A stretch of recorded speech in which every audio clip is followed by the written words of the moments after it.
Hello बच्चों, कैसे हैं आप सभी। होप करती हूँ कि सभी बहुत बहुत अच्छे होंगे। एग्जाम्स की तैयारी काफ़ी अच्छे से चल रही होगी आपकी। हम आज देखने वाले हैं कूलाम का नियम, जो कि बहुत बहुत ज़्यादा आसान है बट बच्चों को काफ़ी टफ लगता है। और मैं आपको बता दूं कि ये भी जो टॉपिक है, ऑलरेडी मैंने आपको बहुत सारे ऐसे बताए जो बहुत ज़्यादा इंपॉर्टेंट है एग्ज़ाम के पॉइंट ऑफ व्यू से।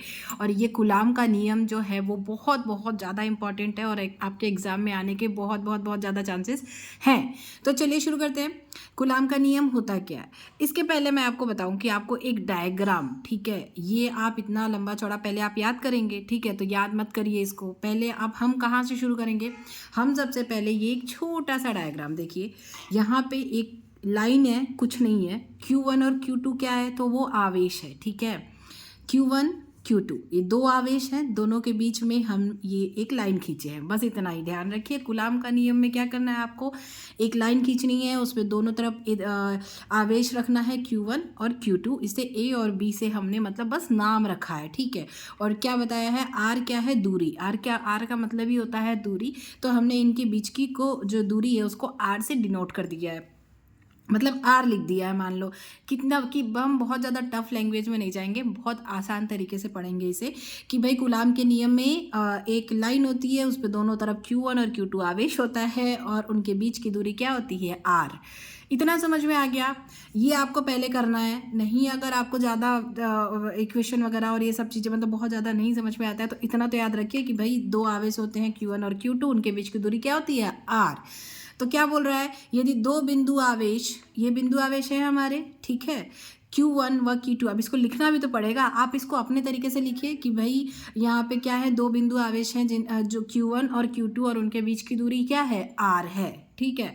तो इसे आप अपने तरीके से भी लिख सकते हैं। तो हमने क्या बोला है यहाँ पे, तो हमने क्या लिखा है, यदि दो बिंदु आवेश Q1 और Q2 एक दूसरे से r दूरी पर स्थित हो तो कूलाम का नियम। तो कूलाम का नियम क्या कहता है, तो कूलाम का नियम हमें कहता है कि दो स्थिर बिंदु आवेशों के बीच में लगने वाला आकर्षण या प्रतिकर्षण बल।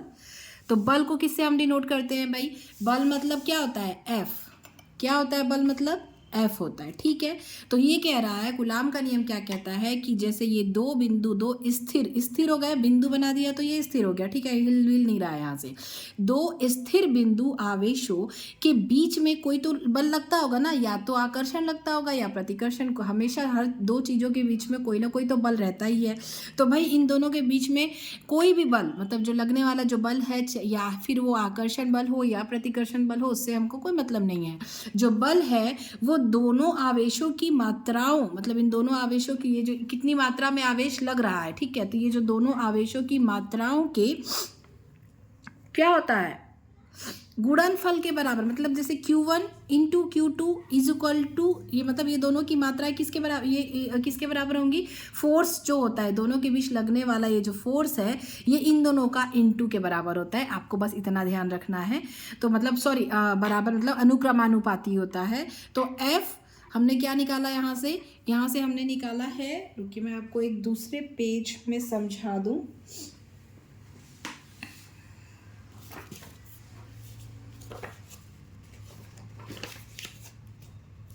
पेपर है, तो फिर हमने क्या निकाला, हमने निकाला भाई यहाँ से कि जब क्या इन दोनों ये Q1 और Q2 का जो इंटू है वो किसके बराबर है, अनुक्रमानुपाती है, किसके, F के, ठीक है। तो ये Q1 और Q2 जो है, ये F जो है, F अनुक्रमानुपाती है Q1 Q2 के इंटू के। ये इंटू को हम डॉट से भी डिनोट कर सकते हैं, ठीक है। तो इन दोनों का जो इंटू है, पहले हमने क्या किया, पहले हमने एक लाइन खींचा, वो उसके दोनों दो स्थिर बिंदु मतलब Q1 और Q2 लगाया, ठीक है। इन दोनों के बीच की दूरी क्या है भाई, R है। इन दोनों के बीच की दूरी क्या है, R है। तो इतना हमने किया, और इन दोनों के बीच कुछ भी आकर्षण बल या प्रतिकर्षण बल लग रहा है वो क्या है, F है। तो बस इन्हीं के बीच में हमारा कूलाम का नियम घूमता है। तो F अनुक्रमानुपाती है Q1 इंटू Q2 के, ठीक है।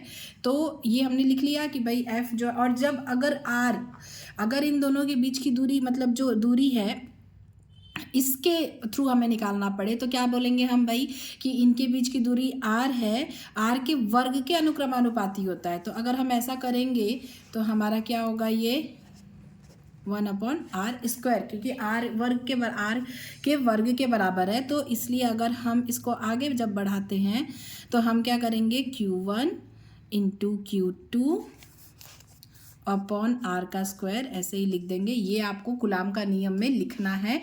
अब हम देखेंगे कि भाई अब जब हम इसे हटाते हैं और यहाँ पे हम लगाते हैं जब बराबर का साइन, तो हमारा एक के नियतांक जो है वो यहाँ पे लगता है। ठीक है, तो हमने ये अभी तक कुछ इसमें बहुत ज़्यादा नहीं किया है, कुछ भी रटने वाला कोई काम यहाँ पे नहीं है। तो F equal to force equal to के नियतांक लग गया। जब हमने ये अनुक्रमानुपाती का मतलब चिन्ह हटाया तो इजुकल टू लगाया, तो ये जो है के नियतांक लग गया। अब के का मान क्या होता है, के का मान हम देखेंगे कि होता है हमारा 1/4 पाई, ये देखो यहाँ पे लिखा हुआ है 1/4 पाई एप्सिलॉन नॉट, ये हमारा के का मान होता है। तो हम क्या करेंगे, इसका भी मतलब मान होता है, लेकिन अगर आपको नहीं याद होगा, मान लो उसको हम लिखेंगे तो याद ना हो आपको, या फिर मैं फिर भी बता देती हूँ कि 4 पाई एप्सिलॉन नॉट 1/, इसका मतलब वो होगा 9.0 इंटू 10⁹, ऐसा ही कुछ होता है।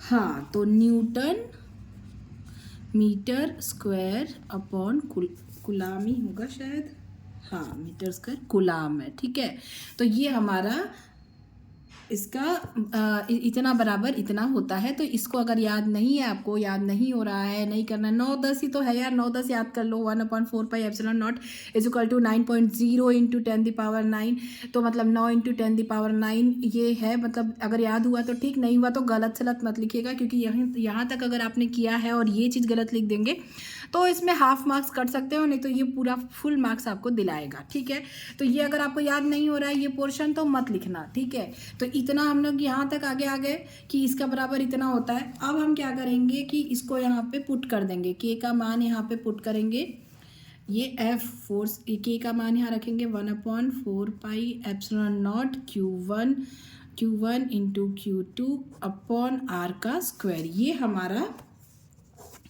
कूलाम का नियम है। क्या है ये, न्यूटन कूलाम का